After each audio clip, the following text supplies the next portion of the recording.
Morning, Noelle. It's absolutely lovely to have you on Unique Connections YouTube channel. Absolute joy to have you with us. So I'll just introduce you. So this is Yeah. Dr. Noelle Blackman, and she has decades of experience thinking about trauma-informed care and trauma and people with learning disabilities. So, like, really, in fact, when we started this channel, I was thinking, I hope Noelle comes on one day. It's so lovely to be here, Ben. Thank you very much for inviting me. You're welcome. So, just to give a bit of background to your experience, so you led Respond as their CEO for many years, and Respond is a provides psychotherapy for people with learning disabilities, particularly those who've experienced trauma. And you're currently working with the Restraint Reduction Network and Build, and leading their leadership diploma in trauma-informed practice. So yeah, vast amounts of experience and knowledge in this field. So and we're here today to talk about trauma and people with learning disabilities and thinking about that from both an individual and an organizational perspective, right? Great. That's- Where do we start? I know. Where do we start? Such a big subject, but it's so lovely to actually have time to stop and think and reflect and talk together. I think it's important. Yeah, it is. It is. So, like, maybe if you can start by just reminding us what we actually mean when we say trauma, because it gets used all the time, that word, but what are we actually talking about? Yeah, good point. Um, well, trauma is actually our internal response to overwhelming things that happen in our lives, things that overwhelm our ability to think and stop and consider how we might respond. So all the unconscious responses that you all know will happen if there's a fire or I don't know, you're in a jungle and a lion comes. So there'll be all those fear responses: flight, fight, flop. Uh, I can never just run them off my hand, but they all begin with F pretty well. But all of those things that are unconscious responses, you'll either run away, you'll stop and fight, you might freeze the other one, flop, and a new one that has come about really through the work, particularly around domestic violence, is fawn, where we might just do anything to keep in favour with the threat. Yeah. But it all happens unconsciously, and that's the key thing. And the remaining trauma. So when we're talking about trauma beyond that moment, so the post-traumatic effects of trauma, which may become quite disordered and stay with us forever until we do something about it. So PTSD or complex PTSD are the physiological effects that remain in our bodies and really never die down and are very quick to be re-stimulated when something reminds us or triggers that response. Yeah. Yeah, that's so helpful. I think like Perry talks about like the default operating system becomes the fight, flight, freeze as opposed to the regulated operating system. Yeah, Yeah. absolutely. And regulation is the key word here. And that's the thing that's so important when we're working with somebody who is so traumatized. And also, I mean, the people that I've worked with, and I think actually for people with learning disabilities generally, it's rarely PTSD tends to be one traumatic thing has happened. You've had a terrible car crash and you've survived and it's traumatic. But Hmm. actually, we're working with people where trauma has rippled throughout their lives in many different ways. And that's what we mean by complex PTSD. Um, much more difficult to use kind of brief interventions with. So for PTSD, there's a great intervention, EMDR, rapid eye movement kind of hypnotizing thing. And because it's around one specific thing, you can use that to shift the trauma across the brain, and work it through. When it's complex trauma, that's so much harder because it's just rippling around in your body at all times. It's interpersonal and it's triggered just Hmm. all the time, really. Rarely not on high alert. Yeah. Yeah. So you know that our work at Unique Connections is largely with people with little or no spoken communication, usually as a Like, yeah. Yeah.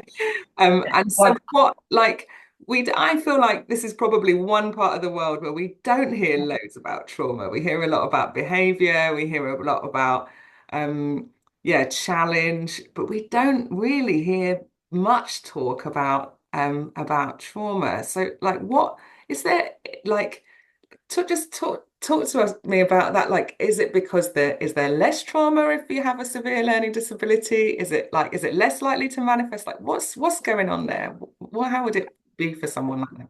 like to experience more Yeah, trauma. yeah, I think you're more likely to be disempowered, to have people doing things to you, at you, for you, without your engagement in choosing any of that, yeah. all of which are layers of traumatic experiences. Um, it's very interesting because I think that people expect when you're going to work with somebody around their trauma, the key thing you're going to do is you're going to talk to them about the trauma and you want them to tell you about the trauma. That's right. Actually, that's the last thing that we do. I'm not that interested in people telling me about their trauma. In fact, it's extremely re-traumatizing on the whole to Yeah, expect people to tell you about their trauma. But that's what people kind of want. They're hungry to know, what is it? What is this thing that's making you like this? Um, and also, it's rarely one thing, so it's really difficult to people for people to say this is what it is. This is why I like this. Um, and so I think that people who don't use spoken language to communicate are going to have that even more. No, no one's going to be able to say what's happened, so we can just overlook really that that's had any effect on that person, and just look at them as a part being, that has behaviors that we need to manage. wow. Horrible. Yeah, I have really bad even saying that, but that's what I see. That's what I've witnessed. I worked in a long stay hospital for many, many years, and there were wards with people who didn't use spoken language, who it really was a terrible dehumanizing. I was so shocked when I first went there at the dehumanizing of it. And of course, it becomes normal in those places, but it never became normal for me. I was just always so shocked. And my response, that's when I first came across, I'm sure you use it a lot, intensive interaction. And that to me it was just obvious that that was how I should work. And then I realized there's an actual kind of framework for this. And you'd see people change in front of your eyes and become the person they are, that no one really elicited from them before, because they just were fed and watered and behaviorally managed. yeah, yeah. So how would it present for somebody with, somebody who has a severe learning disability, then non-verbal, like I think some people would want, and this is where it gets like not easy. They would want to know what's the difference between challenging behavior and a trauma presentation. And I They yeah, they're usually one and the same, to my mind. That would be what I would say. like, All behavior has its roots in something. But people are rarely just using their behavior to manipulate something, which is often what I hear. And yeah, behavior is often actually very unconscious. It's a bit behavior. Behavior. I even hate, what is behavior? We all, have ways of behaving in all the time. What yeah, is that word even mean? But what is described as challenging behavior, it's almost always an unconscious response to something. mm, It's not a calculated manipulative response, mm. but that is often how it's seen. And our job, I feel, my job has been so often, is to kind of see this person in the context of their history and have some sense that this is coming from their history, uh, and and it's been exacerbated by what's happening in the now. Something has triggered in the now the things that have happened to this person in their life.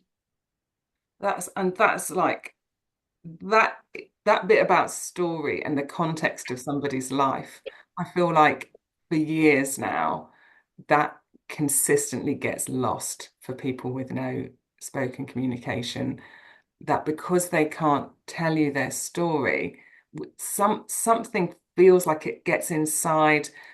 teams and organizations where they feel like maybe they don't have a right to know the story, or they don't have a right to talk about the person's story, and then maybe it doesn't matter. And maybe then we have an option to treat somebody simply in the context of their now, like that we only ever think about what's happening now. So I've definitely experienced teams scrabbling round for a now explanation of how somebody is presenting. So um, I remember a fascinating conversation a while back with a staff member, and a young person had an absolute meltdown over breakfast, and he was trying to look for the sort of now explanation, and the one that they'd come up with as a team was that they had run out of Marmite, and this young man had just was unable to tolerate that there was no Marmite left. And as we pulled this child's story and narrative wider than this morning and what had happened this morning, he began to think about the fact that the young man had experienced some family losses in his life. And I remember him saying to me, um, if this young person got upset because there's no Marmite, then that's easy for us to solve, but we can't relate to it because I've never lost it over Marmite. Like I can't relate to that. That means that this child is occupying such a different space to me. But if the child got upset because of the loss of a family member, I can't solve it, but I can relate to it. And, and Yeah. it felt like a lovely articulation of the struggle to find a place for trauma. Because if we can even just imagine that a child is getting upset because of a family loss, then we feel powerless because we can't fix it. We can fix the Marmite, we can't fix the death of a family member.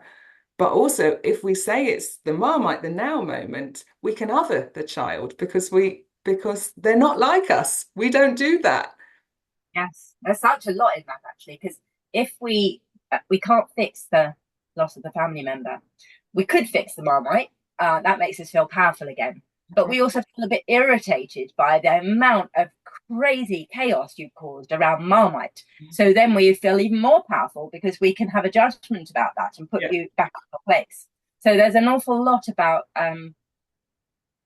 empathy, but yeah, also power dynamic that plays out within a staff group that often are made to feel really powerless themselves, actually, as well. And that's an important thing to think about, I think. The whole cultures of organizations and yeah, care yeah, workers often have very little power. yeah. That is really true. That's sort of like the power to clearly explain what's happening for another person, even like to get it in a behavior plan. How do you can get Marmite in a behavior plan? You can't get the loss of a family into a behavior plan. Well, you can. It's much more complicated, and you have to think very carefully. And it might mean you have to bring other professionals in, and there's scarce resources, and so it goes on. Yeah. Yeah. Yeah, so I find that there's not very much space to talk about trauma in this sector because there's not very much internal space for the complexity of it.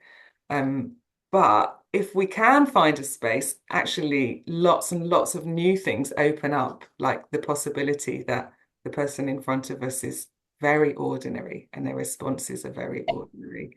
Um, and and that we could potentially help them not through a plan, but through a relationship. Well, that's the key. And now you're talking golden nuggets because that is the key. The relationship is everything. And just before we really start to get into relationship, because I think that's such an important part of what we're talking about, I wanted to say about I wanted to raise something that Valerie Sillison often writes about, and that is the pain of pain, the hurt, I think, sometimes for people to be with people who are so disabled and who can't tell you very much about themselves. And I think that people cover up that pain by trying to find a way to be in the know. So we talked about power, but to know what they should be doing, to be busy. People are often really happy to be busy. I've got my what we do now is we clear the tables and we get you dressed and we get you to there's a thing to do. but actually to just sit with someone who's hurting, who can't tell you anything about that, who maybe has a presentation that's quite uncomfortable to watch because it might be, I don't know, somebody may have cerebral palsy and their bodies may be twisted in some ways that maybe make people feel uncomfortable. And we're not good, I think, at allowing ourselves to meet the person within all of that they're having to live with because it hurts. Yeah. Yeah, that is so true. And I think, yeah, you're right.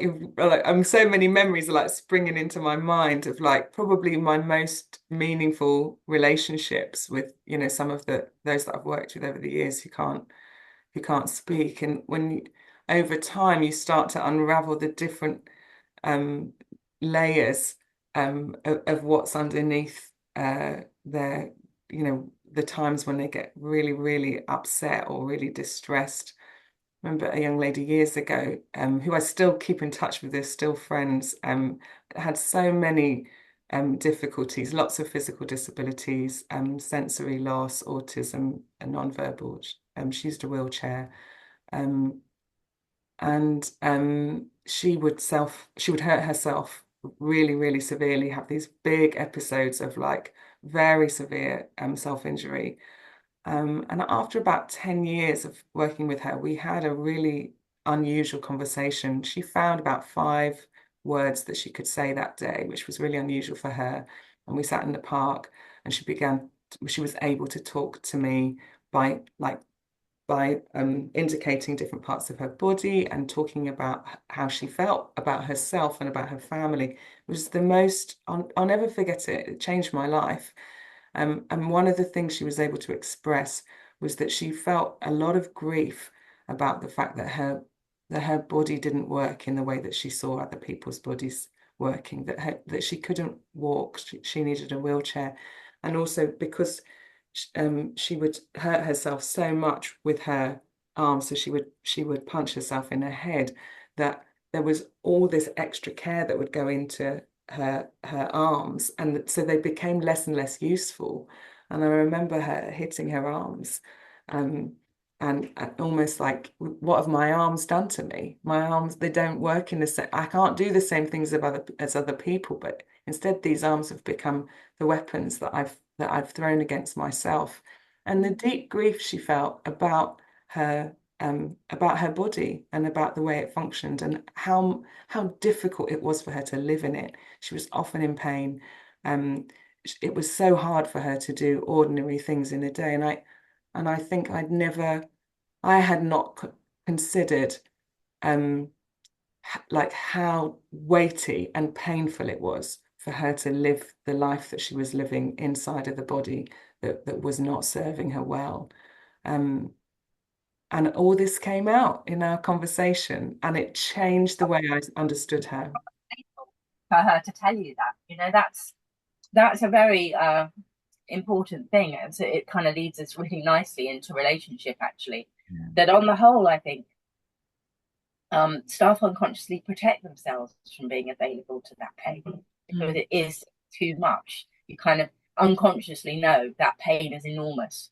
Yeah. And actually, working relationally means that you allow somebody to start to trust you and know that and get a sense of unconsciously how much of that pain you can share with them.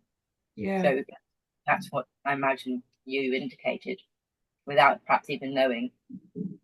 Yeah, I think I found this in my PhD as well. Although the pain, when you get into that place where you can see and experience somebody else's pain and struggle, it's really, it's really weighty, but there's gold there because, like, if like the real stuff of life is in the connection points, isn't it? Where we connect with each other, where we see who the other person really is and they see who we are. And and so whilst these places of pain are very difficult to occupy, there's this golden thread all the way through of that's the connection point that actually we really connect when we understand and sit with somebody in their worst moment. Not, the best moments are great and we should have them, but it's the work, we all know that. Like when, my worst places in my life, the people who could sit with me in those moments, they're my closest friends. And some of them became my closest friends because they could do that.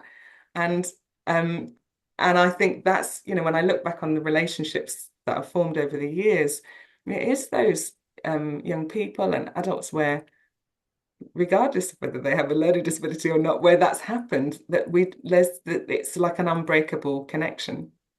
Absolutely. I'm thinking back to the hospital that I told you about where I first really started my work. Big long stay hospital was starting to move people out into the community, and so we started to bring innovative things into the hospital as well. And we brought this incredible man called Wolfgang Stanger. Don't know if you've ever come across him. No. He's a dancer and choreographer, and he does mixed billet. Like all of his work is accessible to all. And so he would come specifically to run dance days, workshop days, whole day, that was open for people with learning disabilities in the hospitals, perhaps, but also outside the hospitals to come in with somebody supporting them. So it would be for the duo, the person with the learning disability and their supporter, to learn to be together Oh, uh, and dance, actually. So he always brought things like amazing big sheets, pieces of material or scarves or hoops or things that would connect them but give them distance. And then he would play the most incredible music. Often it was film scores and things that were really full of emotion and, yeah. took you on a journey. And then these magic things would happen between people. And it was that real golden connection that you talked about there with no words. Nearly all of these people actually didn't use words, but the communication was enormous. And the joy in the day, and sometimes the sadness as well, that just was allowed to be there. Was Amazing. very mm, Amazing. yeah.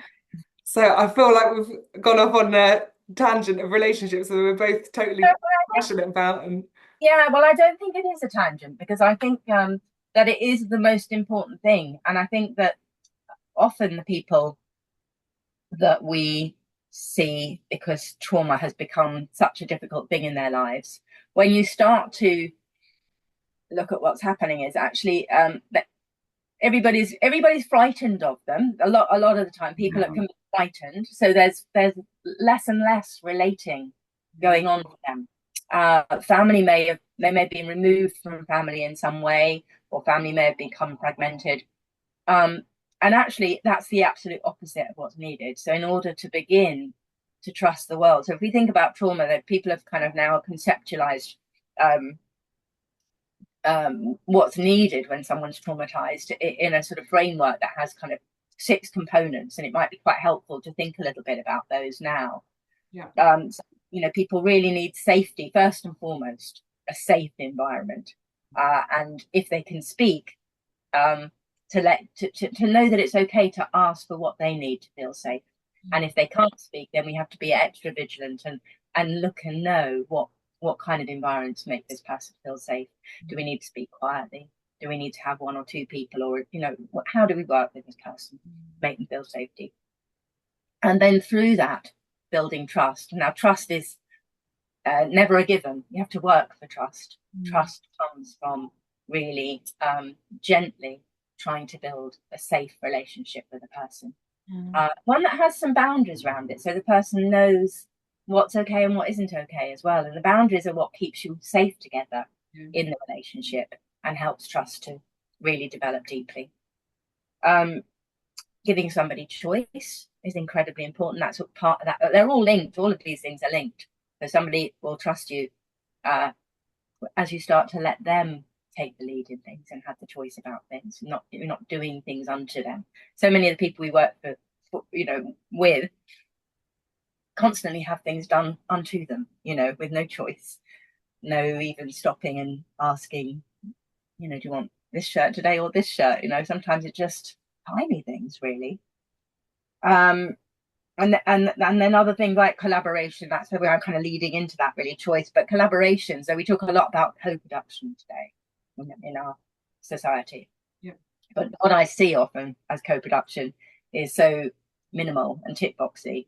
And true co-production means also sharing the power in the relationship and enabling somebody to really be able to say something about what they think should be happening. And you might not agree with it, but actually they're living the life. So really being able to give up your power and your sense of being the authority, Mhm. um, which then leads to empowerment. So then you're empowering somebody.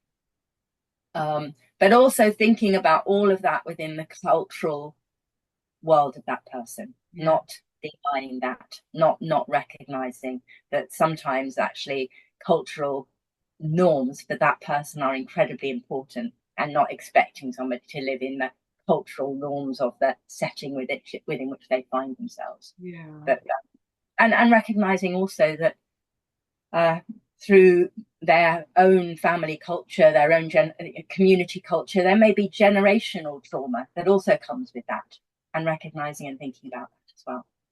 So Yeah. there's a lot to trauma. You know, there's ways and ways that need to be thought about, but they're also really connected in how we can support someone and empower someone and enable someone.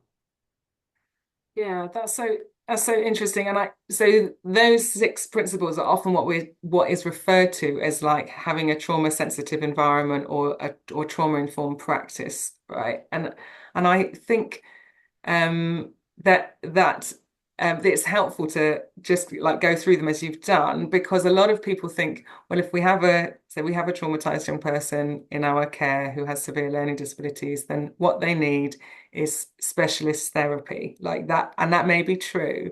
Um, Up to that person, you don't have to think about it anymore. Yes, exactly.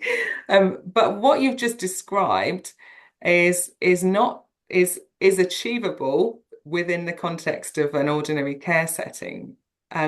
So, like, what would it mean for a team? Say let's think about social care because that's where we are a lot. So, maybe a house for four young people with severe learning disabilities. Maybe there's some signs of presentations of trauma in those young people. Like, what would it mean to like, and what would be the impact of an organization beginning to embed those principles in their care? That's a great question. But it also, all of those principles also apply to the staff who are working there. Because if Yeah. you've got disempowered, and also, I mean, within the staff group, you may also have people with their own trauma. It would not be unexpected. Yeah. So the being trauma informed in an organization means really thinking about everybody in the organization and empowering everybody, and thinking relationally about everybody. And it has to start from the top. The people who are the most powerful people in the organization have to be prepared to share their power. Yeah. And that's often the hardest place to start, if I'm really honest. If I go into places and they say, oh, come and work with us, we really want to learn how to be trauma informed. And when I was younger and less, a bit more naive, I would say, yes, of course, I'll come in. And they'd only really let me work with the care workers. And so we do, great work. And the care workers would be really empowered and excited, and great things would happen. And then I kind of had some follow-up sessions with them, and they were so down because they hadn't really been able to implement anything, because nothing had changed in the whole organization. Light bulb moment, should have thought about that long before I ever started. But now I always know you need to start at the top. You have to have absolute, real, heartfelt buy-in for this from the top, or it won't work. And it's really hard for people who are responsible for organizations to give up or share the power, because ultimately the buck still stops with them. So good decisions have to be made, but they have to trust that actually they have to really be on board that this is the way forward to enable a much better life for the people living there, and actually a more harmonious and probably more committed staff team. So all those principles that I talked about: safety, trust, collaboration, empowerment, cultural awareness, choice, needs to be there for the staff as well as for people living there. And that then enables the staff to be able to work in the kind of way that I was talking about, and to know that they have the support of the senior leaders to do that. Because a lot of support is needed to work in this way, because the raw material is yourself.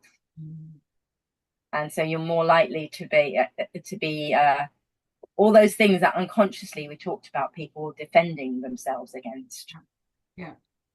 being really emotionally in touch with the pain of the people they're supporting. If you're working relationally, you're in touch with that, and it's painful and difficult. And the person might hurt you. You know, they may still hurt you, even though you're trying to be a good person for them.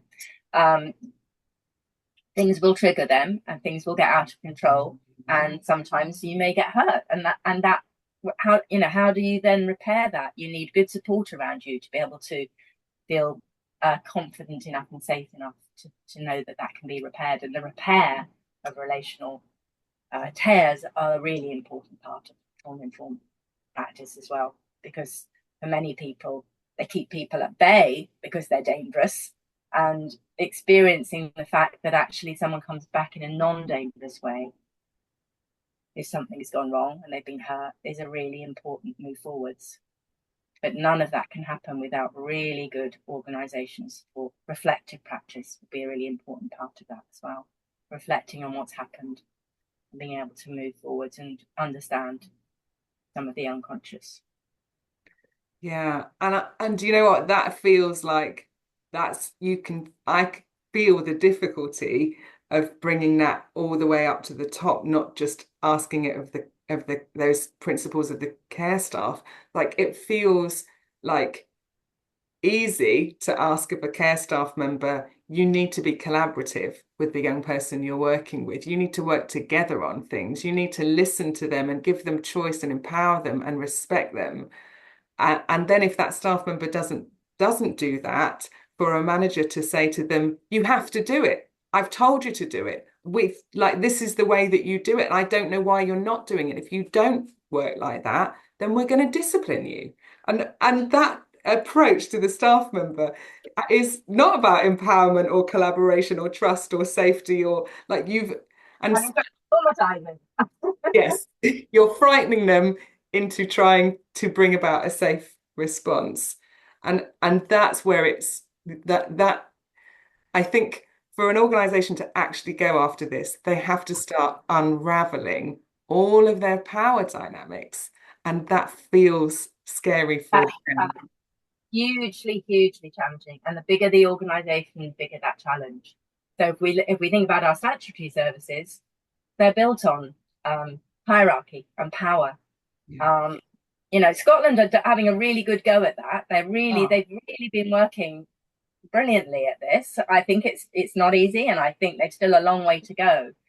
But I think they really took a good long look at the fact that they were struggling with obesity, with drug addiction, with alcohol addiction, with so many really difficult things that were happening for the people in their communities. And that there were so many programs that were just addressing this behavior. yeah. And then light bulb moments, I don't know exactly how it came about, but gradually they've started as a country to look at what's underneath that is trauma. And so, as such, so fantastic. There are other countries around the world. I know you've done some good traveling to America where they've got good stuff as well. Mm. But it's a big shift, and it's not something you can do with a tick box. This is not the new model where you can just go, aha, here's the plan. We've ticked this off. It just doesn't work like that. It's major cultural shift, and power sharing is probably the most challenging part of it. Yeah, absolutely. And I think that that's not, and I think also to bring in like trauma-informed practice or trauma-informed care, it's not a project that you get to the end of. It's a commitment to a way of operating. Um, and I think yeah, and I think I'm one of my the mo one of fascinating example when I was in the US, I went to see an organization who'd spent years and like quite honestly hundreds of thousands of dollars bringing in trauma-informed care across every aspect of their huge organization. You know, everybody had been brought into this way of thinking. And I asked them, how's that actually playing out in the interactions between your direct support staff and the young people that you care for? And they said, well, go and see, go and talk to them. So I was able to go and look around one of the houses, and it was great. They were doing a great job. And I asked, like, how does this inform your practice with the young people? And they gave me all the right answers, like, well, we understand that young people are responding to their traumatic histories. and we're chatting, and then they drop in. I asked, what are the ratios? And they say, oh, well, probably two staff in here. And yes, unless we're using a prone restraint, then we would have three staff. Yeah. Yeah. Yeah. So a prone restraint is where you hold someone flat on the floor. It's known to be traumatic, and it's also known to be at risk of death. People have died through that restraint. And it just blew my mind, well, that they had put all this work and all this effort into trying to unravel all the power. And right at the end of the line, there were still children being held flat on the floor in a trauma-informed organization. That's tragic. And they'll Yeah. bill themselves as being a trauma-informed organisation. Yeah, and that there was still this defense that at the end of the day we will use power to address a traumatic response. It's really, really hard to unravel this stuff, isn't it? That's what I came away like these guys, they're really working hard and they're doing the best they can, but they can't like when rubber hits the road, they're still reverting to a power response. Yeah. Which makes me feel they haven't totally really understood what they needed to do in the first place. They thought if they spent a lot of money, Lots. it could change without it being difficult. The thing is that it's a difficult thing to change. You Yeah. know, we're asking for a fundamentally difficult thing to change. Yeah. Not you know, not we started off the conversation by saying actually the way that we are with people, that isn't difficult, and all those six principles fit together really, you know, they just flow. They're hardly separate from one another, but it's important to make the distinctions. But the bigger the organization is and the more hierarchical it is, and the more fear actually there will be in an organization that has that hierarchy as well, because the people at the very bottom of it are really distanced from people at the very top, and there's much more fear happens when there is that distance. Yeah. Yeah. And So that fear piece I feel is like so key to understanding what's happening in these organizations, because if we understand that trauma is essentially an overwhelming experience of fear, like one of the things that we look out for when we go, maybe we're just going to meet one young person who's really self-injuring and trying to understand what's happening for them, or maybe we're working a bit more systemically with an organization, but I'm often looking out for where's the fear? Like, where is it in the room? Where is it for the child? Where is it for the staff team? And you like these, like increasingly, I can identify when we have a young person who is really traumatized. It happened the other day. I walked into a space, it was a classroom, there's a young man I've been asked to go and see, and fear was overwhelming the environment. I was literally frightened as soon as I walked in the door. And the young man is just relaxing. He's just relaxing the other side of the classroom. And it felt like fear was rolling off him because of the levels of trauma that he was holding in his body, and then was rippling out into the room, into the staff, into the young people, and it was uncontained. Um, and for me, that's not behavior. That's that is straight up overwhelming fear. And that's when we have to start thinking from a trauma perspective and thinking about how do we hold and heal that amount of terror that's existing in a child. There's no, and all of these principles you've been talking about are ways um, of re-establishing a sense of safety for the staff team and then for the child, because nobody felt safe in that room. and it's not easy to do that either, because you know, as you described so beautifully, your interaction with a woman in the wheelchair, when you make yourself really open and available to somebody who is as terrorized as that child you just Mm. described it, you open yourself to their terror to come into your world in the here and now. Yeah. And that's not easy. Now, there are so many incredible care staff who are brave and wonderful in their ways of relating with young people or adults, actually, but they're marvelous. I can't praise them more. Mm. But if they don't have the support and the safety around them, it's not fair to ask them to work in this way. It really isn't, because who is there for them? and then they'll burn out, they'll leave, they'll be hurt, they'll all sorts of awful things will happen. So you can kind of see how if that's not happening higher up in the organization, the defenses will be even stronger further down the organization. If people don't feel like someone's got my back, they'll be there for me. They'll, you know, that's, how do you provide that sense of safety for all in order for this trauma to be healed? It's big work, and it's not tick box work. And and I don't want to put people off by saying that either, but I really want people to do it authentically, because it's not going to work as a tick box exercise. No, and I no, that's absolutely right. But it is, I often think it is the work that most of us came in to do, but whether we could articulate it or not, that most of us ended up in these kinds of environments because there was something inside us that essentially wants to live relationally, wants to live out of connection, and and wants to we want to, that's part of the job, isn't it? Like they have that sort of sense of like there's something in me that I need to unravel and sort out. That's what brings us into the work. But then understanding that we can actually offer something to somebody that's really useful and that will help them live a better life. But we have to do it together. Yeah, I'm wanting to see people not living in pain and terror. Yeah. Because, it is a terrible thing to see.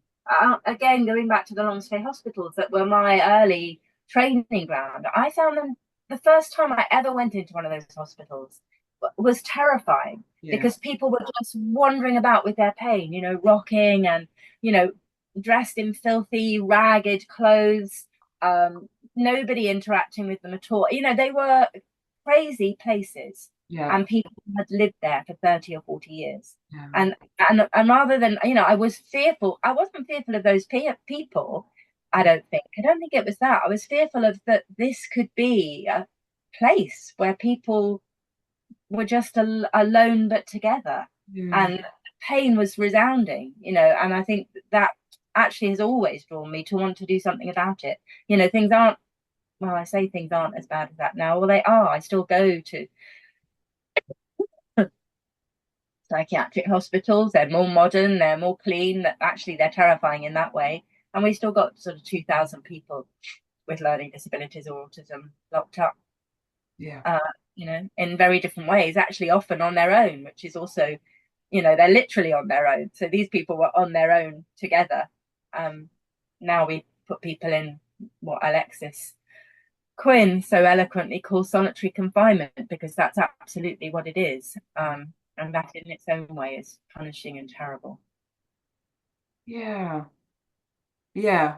It's it, yeah, it's funny, isn't it? We've like the sort of story of the long stay institutions that people with learning disabilities were in sort of 50 years ago, and that deinstitutionalization process.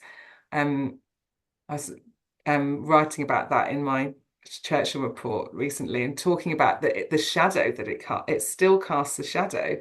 Like we have closed the institutions, but the core reasons why we had them in the first place hasn't really been resolved, and so we keep playing it out, and just calling it different things.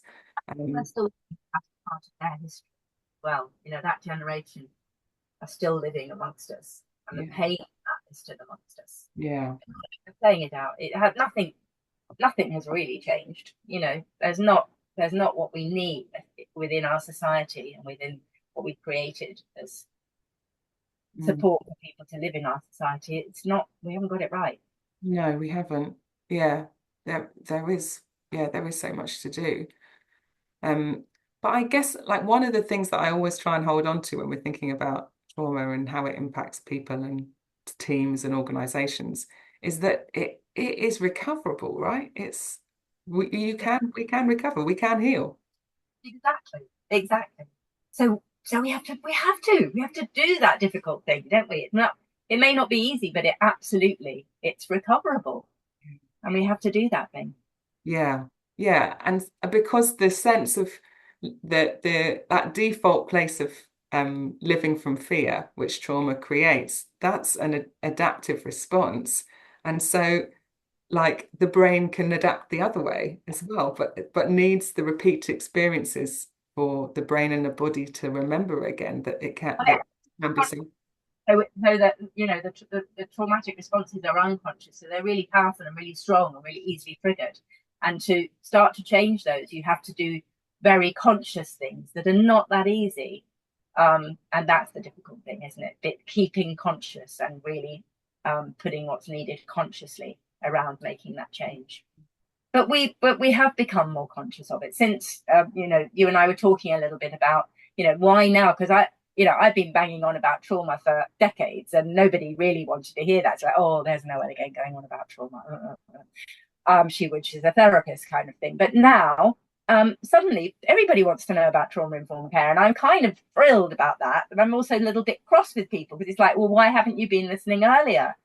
Um, but it's interesting that it's now, and I think we should think a little bit about that because I think we've all been through a lot in the last few years, haven't we? That I think must have made this something that people are kind of going, I get it now. I get Yeah. it. Trauma is, we've all been through the pandemic together, and that was terrifying. We all lived in sort of Yeah. terror of our lives of this invisible thing that we couldn't see that could kill us and was killing people around us in Mm. huge numbers. Yeah, and it was like a collective experience of first feeling like we lost control, and then I think for some of us realizing that maybe we were never that in control in the first place, which is like a next layer. Um, and yeah, and then yeah, I think that we saw people respond differently, didn't we? For some people, we probably all have somebody in our lives who doesn't really feel like they recovered from the pandemic. They're still frightened. They're still frightened of like what they can catch or what might come into their home, or it's really got inside them, rather than something that they sort of moved out of the pandemic as we collectively moved out of those restrictions. The restrictions remained in them because they have internalized what happened, and it's shaken their sense of safety. Um, and I think it's been helpful for us to see how a so-called shared, what looks on the surface to be a shared event leads to wildly different responses from one person to the next. Yeah, absolutely, and that's an important thing to notice. No two people will respond the same way to trauma. So many. We won't go there because that's a whole other conversation. But there's so many reasons why people will respond in different ways. Mm. Um, but I think we've had we've got so much going on. We've had austerity and lack of services, and real kind of like an impoverished feel around us as a society in the UK for a very long time as well. And I think that has its collective trauma. Yeah. Um, we have a real dividing thing going on, extremes in politics and dividing us. That's very traumatic. And Yeah. then outside of our country, we have some terrible wars that are looking, to be quite terrifying. Well, they affect us, economically, but they also, there's a real fear that more and more countries will start joining in these wars and we'll have a third world war. So, the trauma is very real for all of us in Yeah. these last few years. And I think it's woken people up to that. I think maybe we were quietly complacent after the Second World War that, we were safe again. That's right. That's right. And then the layer of like the racial justice conversations, following the murder of George Floyd, right? Where, for we've probably all been on our own individual journeys, but for some people, realizing that we're living in a racist world and a racist structures, for some people, like waking up to the first time and then having to recalibrate, like look back on their history and be like, have I always been in this world? And then for others, for many of my friends, being like, well, I've always known we've lived in this world, but finally there's a space to talk about it, and that very very different experiences, but that's still that's shaken a lot of people and a lot of people's like sense of what their own histories are and what our country's history is. Yeah. So Yeah, interesting to have the context. Always important to have the context. Yeah, the wide contexts. So like yeah, so I think it's on everybody's minds, isn't it? And it's on in everybody's unconscious to some extent in a way that it maybe we were maybe it was, but we weren't so aware of it. We weren't able to talk about it so much. Um, so maybe I can ask you, like what would it look like, or have you got an example of an organization or a small group of people who have worked with someone with learning disabilities who's traumatized and have tried to do some of this work? Like what's been the impact? What does it look and feel like? Like what sort of process is it? Because I feel like we've really grappled with the difficulty of this, but we do believe the reason that we're here is we believe it's doable. So what does it look like when it's done well or well enough?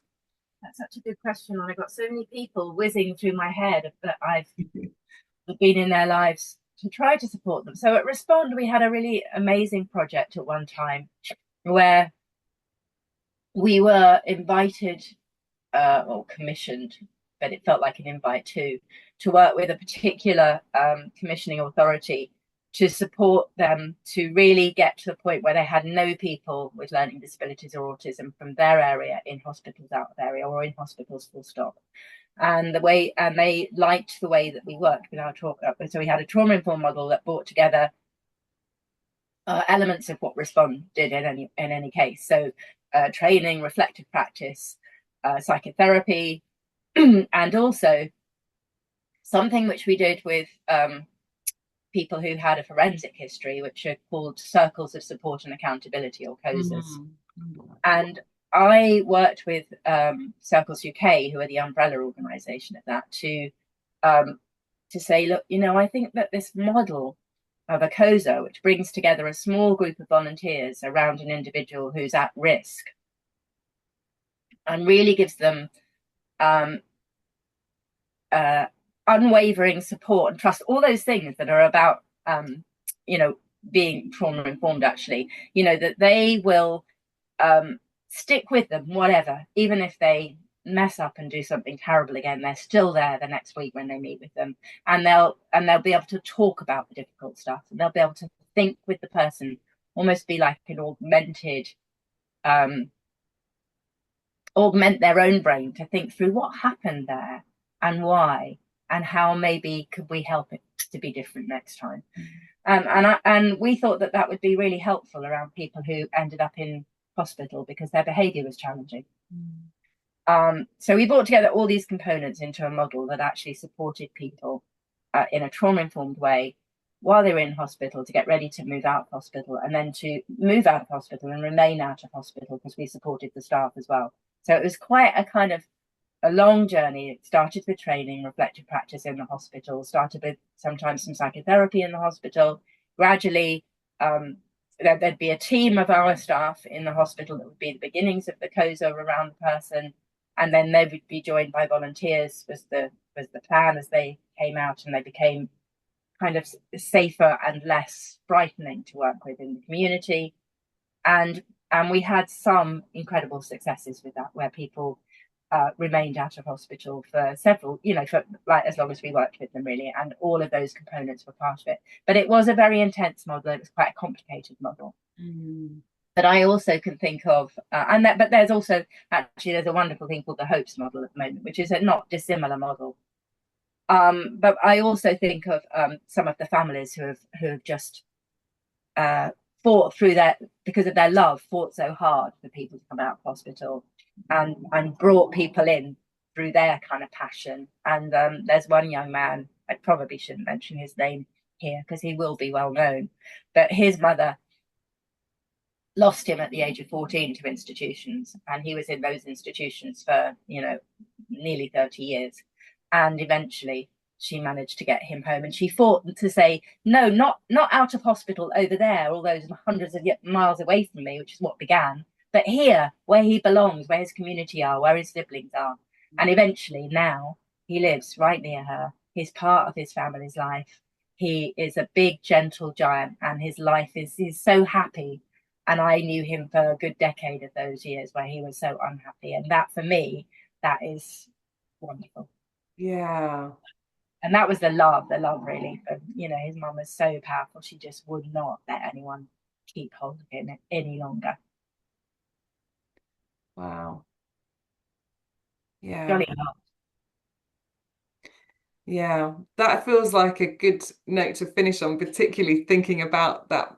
Like, I know that Alexis Quinn talks a lot about like professional love and bringing love back into the care sector. And one of the things I noticed in the US is there's not really any space to talk about love that in the social care sector that I saw. But in the UK, increasingly we're understanding like, that old saying like perfect love casts out fear, and I would add safety to that. But uh, that we need to rediscover how we provide loving homes and loving spaces for Everybody safe. exactly. Two things. Yeah. Warm boundaries. Yeah, warm boundaries. Great. Wonderful. Really lovely to talk to you, Bev. Thank you so much for the opportunity. Yeah, yeah, absolute pleasure to have you here. Thanks for joining us.